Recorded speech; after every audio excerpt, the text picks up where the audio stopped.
Welcome back to this. It's spider time. I wonder if I have,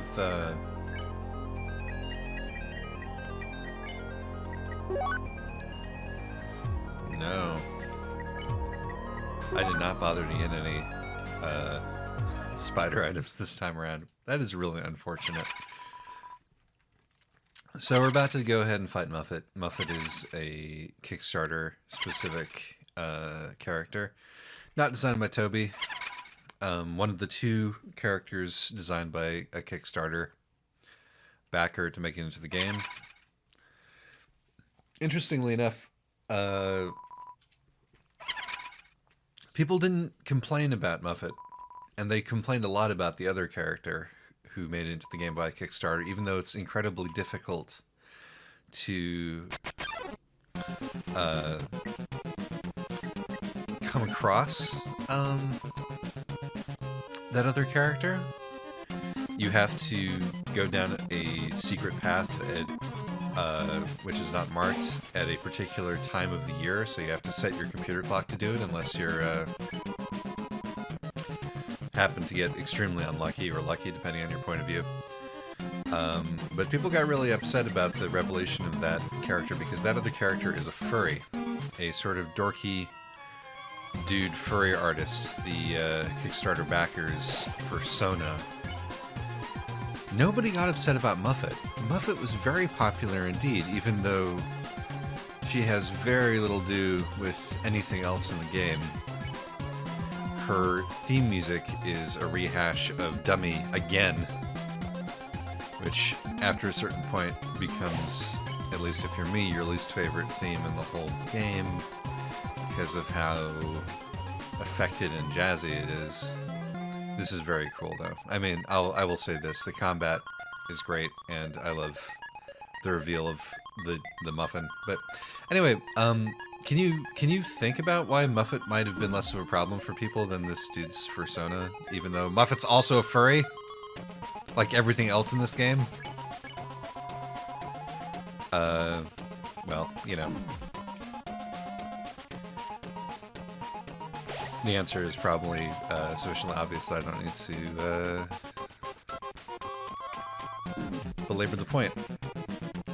I haven't actually done this fight in so long because, of course, if you bring a item from the Spider Bake Sale and use it at this point in the game, you can skip the entire fight. But there's stuff going on in the dialogue here which telegraphs the idea that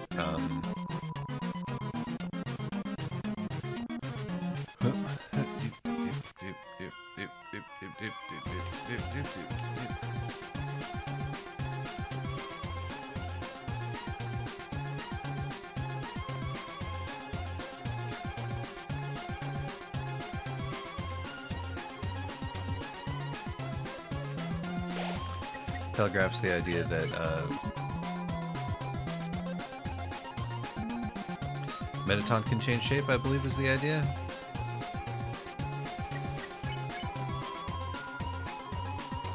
Or is it Flowey you can change shape? It wouldn't make any sense for Flowey to pay Muffet to try to stop you, would it?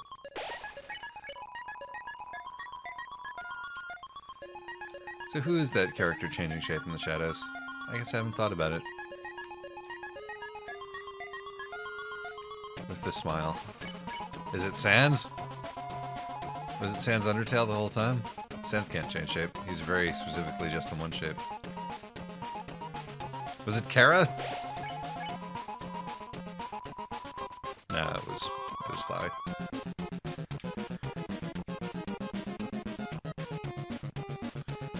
That's interesting because it would be a good opportunity to do something that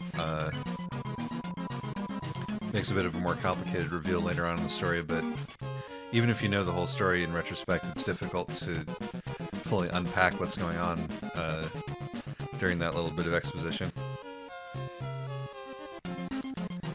Because also you don't see Flowey changing shape at all before he gets the souls, right? And you don't see Mettaton changing shape at all until the key moment. So what does it mean? What does it mean? And there we go. A telegram from the spiders in the ruins. What? They're saying that they saw you, and even if you are stingy, you never hurt a single spider. Right, so you never even have to buy anything at the spider bake sale to get through this fight. Changes, choices don't matter, blah, blah, blah, blah. You must have been a different human structure, blah, blah, blah, blah. You can come back here anytime for no charge at all. I'll wrap you up and let me play with my pet again. And we're out of here.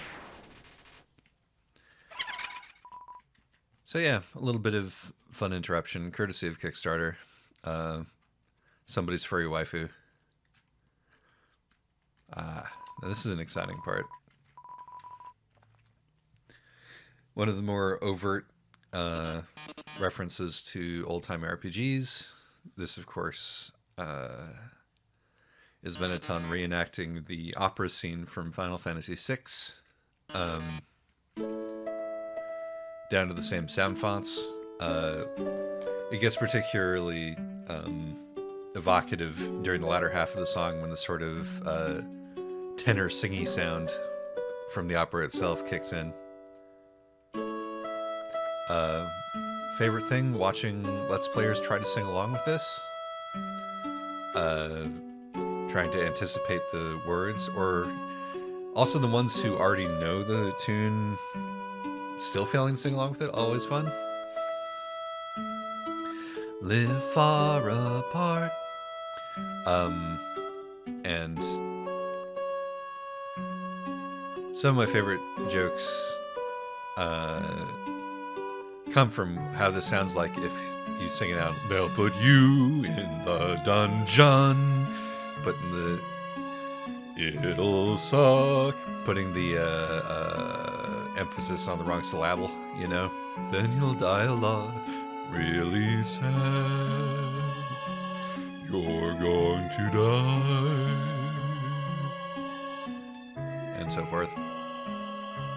Nice rose petals. Excellent moment. Really gets people, all in all, a classic moment in the game. And into the pit we go. There is a way to get through the colored tile maze.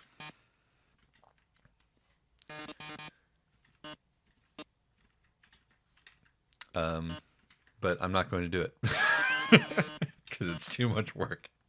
But it is possible to map out the colored tile maze and get through it in 30 seconds. If you're a maniac. Lovely kettle drums from Final Fantasy VI here too.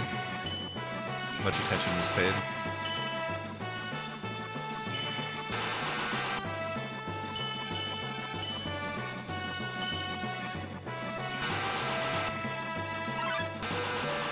This is a part that you can't get out of if you get stuck in it.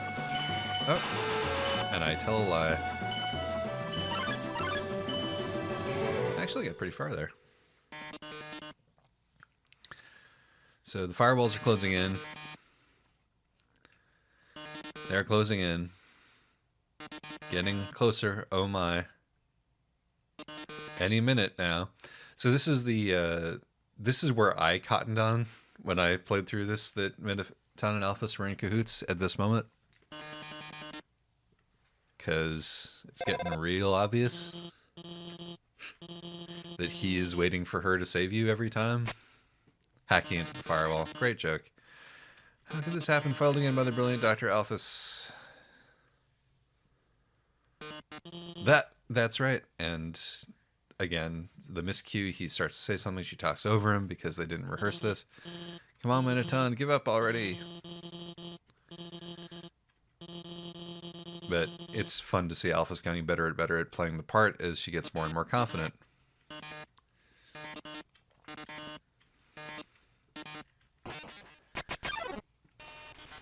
Cool, cool, cool.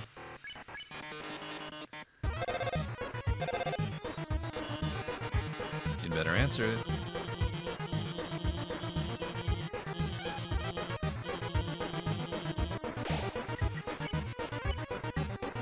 Act yellow.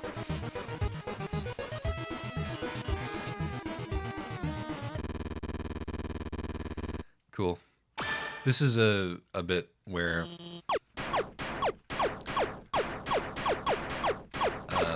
folks don't like to do what the game tells you to because it seems like you're hurting your opponent, and you've been conditioned not to do that. So I've seen people try to make it through these, this and the real Mettaton fight without firing a shot. It doesn't work very well. Yeah, this is the point where it's hard to miss that something's going on.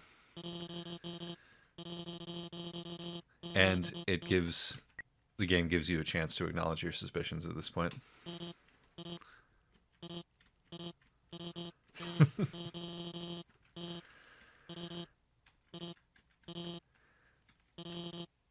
Yeah, so Alpha's putting her self-esteem on you.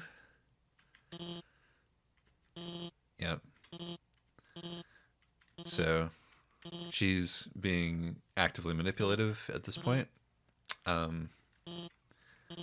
Trying to make it so that you will act properly, not to let her down, because, and I would say that, you know, I would not characterize this as deliberate on her part. There's the nights out on their ice cream date, and that's dude sold plum out of ice cream. I wouldn't characterize it as something that she's doing deliberately. I would characterize it as something that is, you know, a complex working itself out unconsciously, but it has the same net effect on the player. Yeah, sure, let's have some food, Sansi. I skipped our first date. Let's have a second date.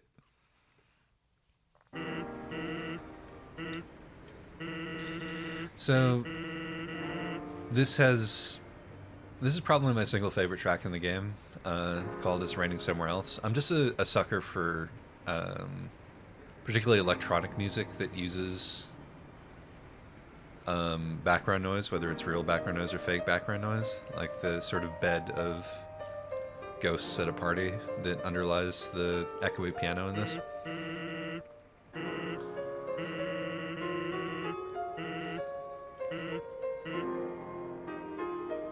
Here's Sans trying to talk you out of continuing to play the game, which is Sans' business.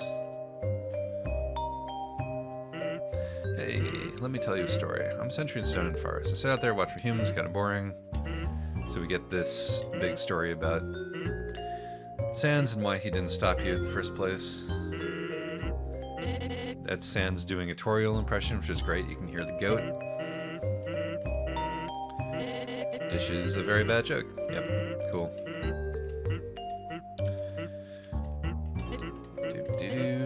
I did not know you could yodel. So, the particular nature of this sound and the, like, ways that having food with Sans sort of takes you out of the flow of the game remind me of the coffee and tea breaks in Earthbound. I think that that's the homage. Whereas in Earthbound, those are moments they give you a moment of relief after some really unpleasant business. They're in this game to sort of spike you with dread a little bit, to prepare you for the darker stuff that's going to happen next. So you have, in the first date, Sans warns you about Flowey, and this date, Sans warns you about Sans, which... Actually, this whole sequence is another reason why I like to construe the game in full, as a full narrative, to include the genocide run, because no matter how you've played the game up to this point, if you haven't played the genocide, which, unless you are a maniac, you have not on your first playthrough, Sans' warning here has no consequences. Like, you'll be judged, but the judgment doesn't do much if you're, to you, like, emotionally, if you've already gotten through this game and are still killing everything. So we're setting up Sans as a threat, but that threat doesn't get paid off unless you do the genocide run. So for this to be a truly effective dramatic moment, you have to do all 3 runs. If you see what I mean. I mean, look at yourself. You haven't died a single time. Hey, what's that look supposed to mean? Am I wrong? Huh. I don't remember dying in this playthrough. Maybe it remembers all the times previous to this that I died. And Sans walks off to the left, straight into the wall, which is also where we came from, because he can teleport. Here's the dude who's licking the moisture off of the Ficus to survive because he is embarrassed about being in a fancy restaurant. Here is Snowdrake's dad, who is a terrible father and also a terrible comedian. Here are dudes explaining what the core is. Here is this terrifying fish guy. Blah, blah, blah, blah. Let's see here. Do I have enough money to stay at the inn? I think I do.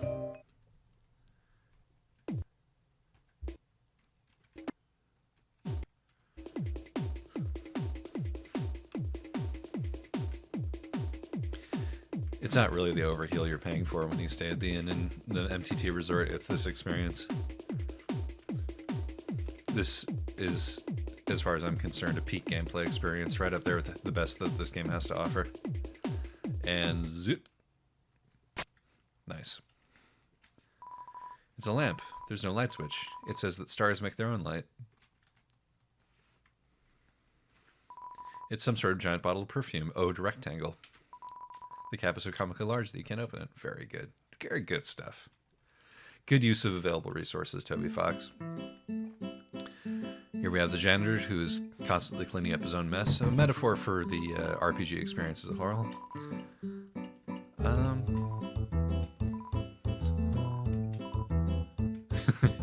This is the room of dog. You can feed him, I think, a hot dog to get a hush puppy, something like that.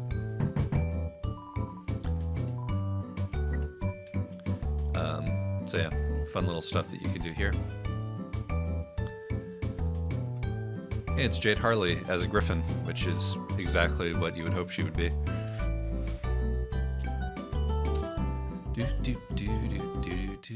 Oh, it's my baby. It's my baby boy. I don't think that I have room in my inventory, though. Let me just go ahead and take care of that.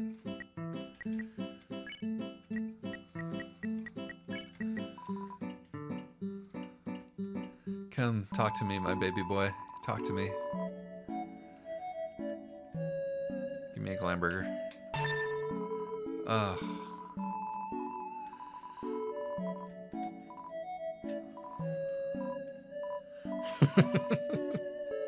He's great. You don't need me to go through this whole thing again. They did add some extra dialogue to old Burger Pants here in the 1.1 update. Just to try to disambiguate what exactly was going on with him. You can go back and forth between him and the alley cats to advance the whole Glamburger plot. It's one of those things where the only reward that you get is more game, but isn't that, like, ultimately why we're here in the first place?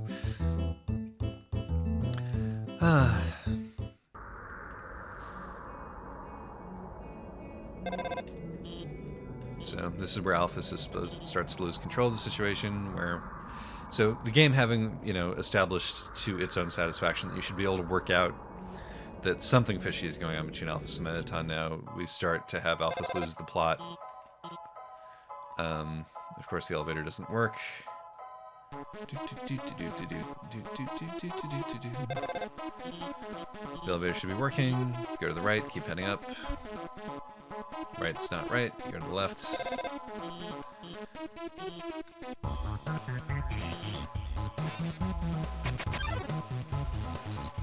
It's this guy. Alright, it's time for the big reveal. So what do we make of Mettaton?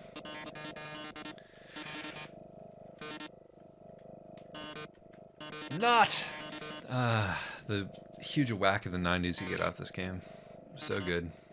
It's odd to me. Like, all of these cultural touchstones were, like, I was in middle school when the stuff that Toby is referencing came out, and he's way younger than I am.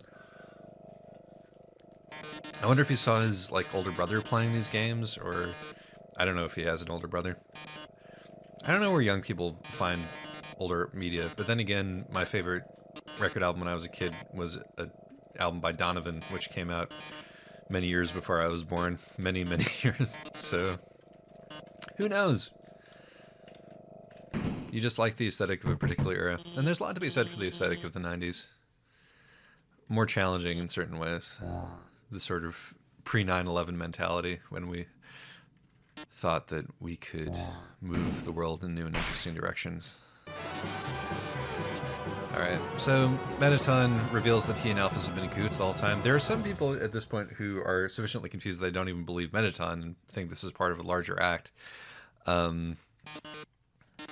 Because it's like, it's an interesting dramatic thing to attempt where Mettaton is both pretending to be your enemy and turns out to actually be your enemy, so at no point do you actually turn around and fight Alphys directly, which again would be more in keeping with what we've done so far. I was the one that rearranged the core. I was the one that hired everyone to kill you. That, however, was a short-sighted plan. Kill you myself.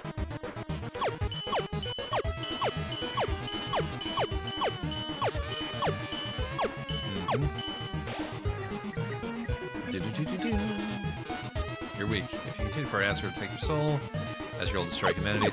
So, Mettaton's actual motivations are all laid out over the course of this fight, which is similar to what happens with Papyrus,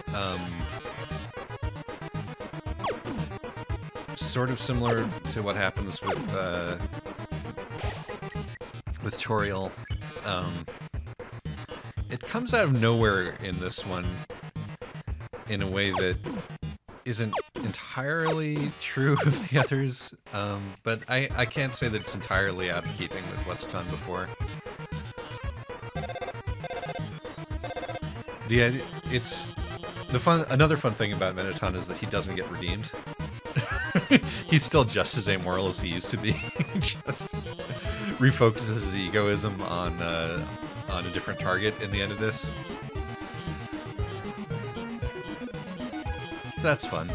But because he's entertaining, you know, that's alright. Do the heel turn! Oh, a mirror? Right, I have to look perfect for our grand finale. But even an egotist who wouldn't mind murdering people can be your friend, which is like, you know, it's kind of a Vegeta move, if you know what I mean. Like, Vegeta never stops being a bastard. He's just your bastard after a certain point, and Mettaton is just that charming. I don't know. I'm not sure if I like it, really, in the final analysis. I do like this, though. A, because, again, it's so 90s and so anime.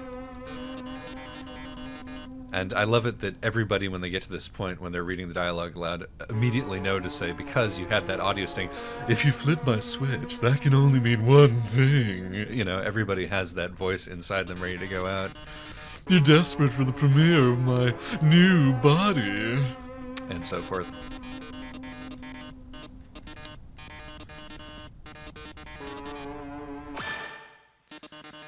Alright, so this fight.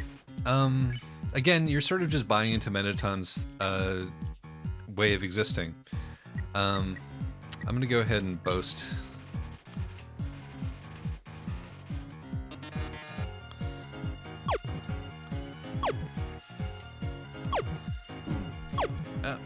They're disappointed.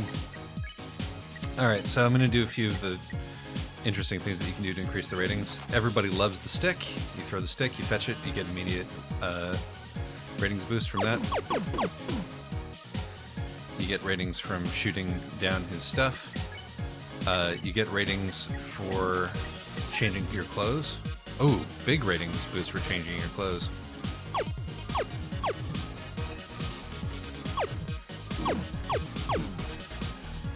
And when you're low on health, you get extra drama points for posing.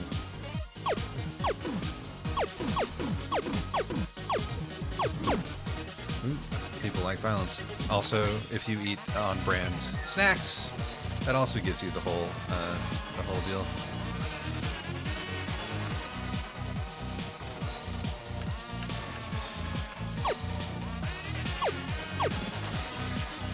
Legs was the correct answer, yep. So let's see, let's change back into the apron.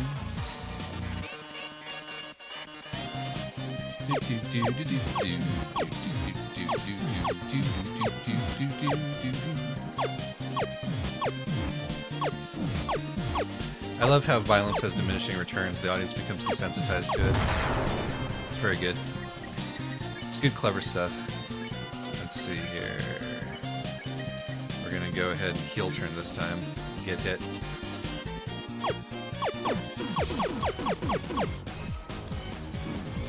There we go. Justice. Justice. And then another on-brand food eating.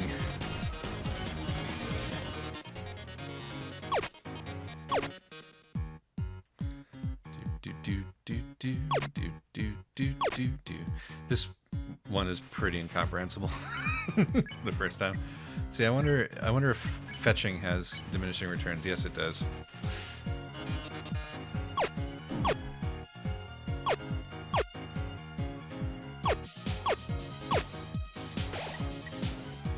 Alright. Heel turn time.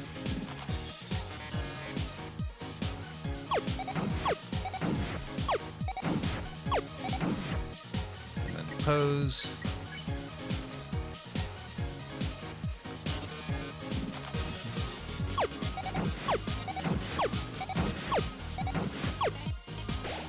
Then more on-brand food.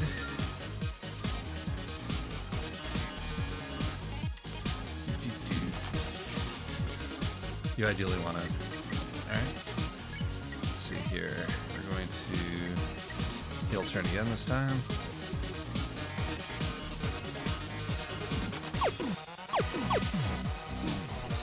Give me the justice. I will suffer for your entertainment because I'm Frisk, the ultimate masochist.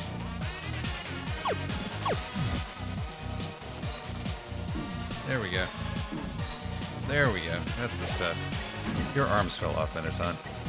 Good grief. Time to pose.